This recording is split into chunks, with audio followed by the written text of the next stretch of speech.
Assalamualaikum warahmatullahi wabarakatuh. Selamat anak-anak. Ya, kelas 3 hari ini mapel ilmu pengetahuan sosial akan belajar tentang peran dan kedudukan anggota keluarga. Ya, perlu diketahui bahwa keluarga adalah anggota penting yang ada di sekitar kita. Nah, keluarga itu kan terdiri dari ayah, ibu, dan anak. Nah, peran dan anggota keluarga ini itu penting untuk menjamin keluarga yang baik dan sejahtera. Nah, ini anggota keluarga itu kan ada ibu, ayah, dan anak. Selanjutnya,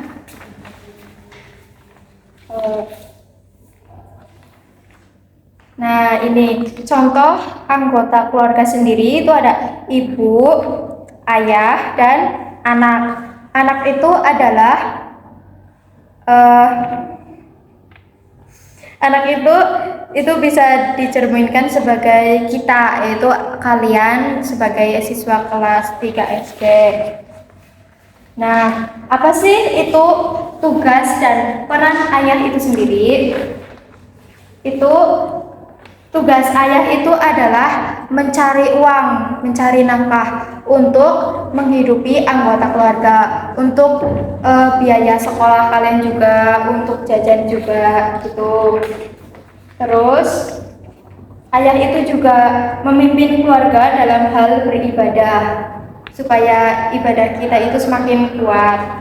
Menjadi imam juga untuk ibu dan anak-anak, untuk kalian juga. Dan ayah itu juga menyayangi anggota keluarga, menyayangi kalian, dan menyayangi ibu kita. Assalamualaikum warahmatullahi wabarakatuh.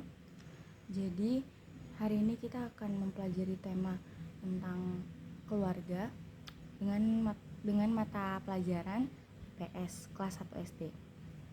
Jadi di sini ada yang ingin tahu tentang keluarga nggak sih?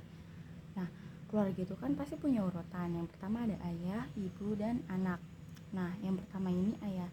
Jadi tugas ayah itu selain mencari nafkah, dia juga membimbing keluarganya supaya menjadi keluarga yang sakinah, mawaddah warahmah, supaya bisa menjadi keluarga yang baik secara di mata umum.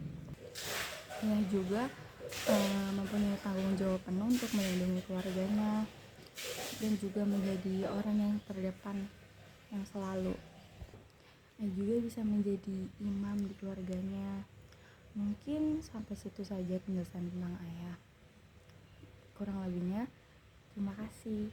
Nah, di sini kita akan membahas peranan ibu. Pada sebelumnya kita telah membahas peranan ayah, di sini kita akan membahas peranan ibu. Apakah ada yang tahu apa itu peranan ibu?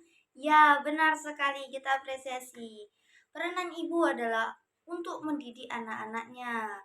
Selain itu sebagai tangan kanan dari ayah atau kepala keluarga. Jadi, ibu bertugas untuk apa saja? Ibu bertugas untuk memasak. Memasak itu tugas ibu, tapi juga bisa dilakukan oleh anggota keluarga lain. Seperti ayah bisa membantu ibu dalam memasak, anak juga bisa membantu, entah itu memotong, mengambilkan barang yang dibutuhkan saat memasak, dan menyiapkan meja mungkin saat untuk makan. Itu bisa dilakukan oleh anak dan ayah. Jadi masak itu tidak harus ibu, tapi oleh anggota keluarga lain juga bisa. Selain memasak, ibu juga bertugas membersihkan rumah. Membersihkan rumah adalah tugas ibu. Bukan berarti semuanya yang namanya kebersihan, membersihkan rumah itu ibu, bukan. Tapi seperti anggota keluarga lain, kita sebagai anak atau kita sebagai ayah bisa membantu ibu meringankan pekerjaan membersihkan rumah ini. Bagaimana caranya? Mungkin anak bisa membereskan tempat tidurnya sendiri setelah dia bangun tidur. Mungkin sebagai ayah kita bisa mencucikan pakaian, menjemur, dan membersihkan kebun, dan sebagai hal-hal yang lain bersangkutan dengan kebersihan. Selain membersihkan, ibu juga bertugas untuk mendidik. mendidik itu bukan hanya dilakukan oleh ayah, tetapi dilakukan oleh ibu. Tapi di sini peranan mendidik itu dominannya ke ibu, karena ibu adalah sekolah pertama bagi anak-anaknya. Jadi ibu harus mendidik anak-anaknya untuk menjadikan keluarga tersebut sejahtera. Jadi bukan berarti ayah saja yang mendidik, tapi ibu juga. Itu pun sebaliknya. Jadi mendapatkan hubungan timbal balik yang dapat membuat keluarga tersebut menjadi harmonis.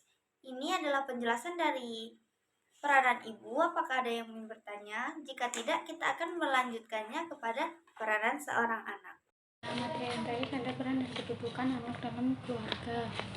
Peran dan kedudukan anak dalam keluarga itu ada apa aja sih? Yang pertama, membantu mengerjakan pekerjaan rumah tangga, contohnya membantu ibu untuk menjemur pakaian, terus mengajarkan anak untuk merapikan mainannya setelah dipakai untuk bermain, mengajarkan untuk membersihkan piring setelah dia pakai untuk makan, mengajarkan dia untuk membuang sampah pada tempatnya.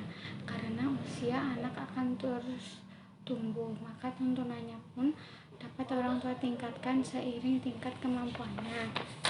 Nah, yang kedua ada menjaga saudara kandung. Anak memiliki tanggung jawab untuk menjaga dan merawat saudara kandungnya, terutama yang usianya lebih muda di bawah dia.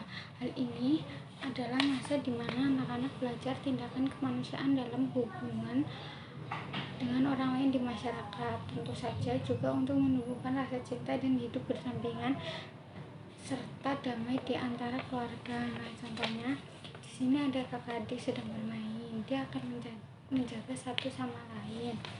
Nah, yang ketiga peran anak yaitu belajar. Ini adalah peran penting lainnya dari anak dalam keluarga. Anak-anak harus terus belajar seiring bertumbuh kembangnya, maka mereka juga harus bisa terbuka untuk menerima koreksi. Anak-anak juga perlu belajar dari institusi akademik formal maupun non-formal, serta mempelajari strategi menghadapi kehidupan, termasuk mempelajari soft skill dan hard skill yang diperoleh dalam keluarganya. Sekian, terima kasih. Assalamualaikum warahmatullahi wabarakatuh. Ya, baik, pembelajaran di pagi hari ini telah selesai. Sekian dari kami. Hati-hati dari ibu, hati-hati di jalan. Semoga selamat sampai rumah. Assalamualaikum.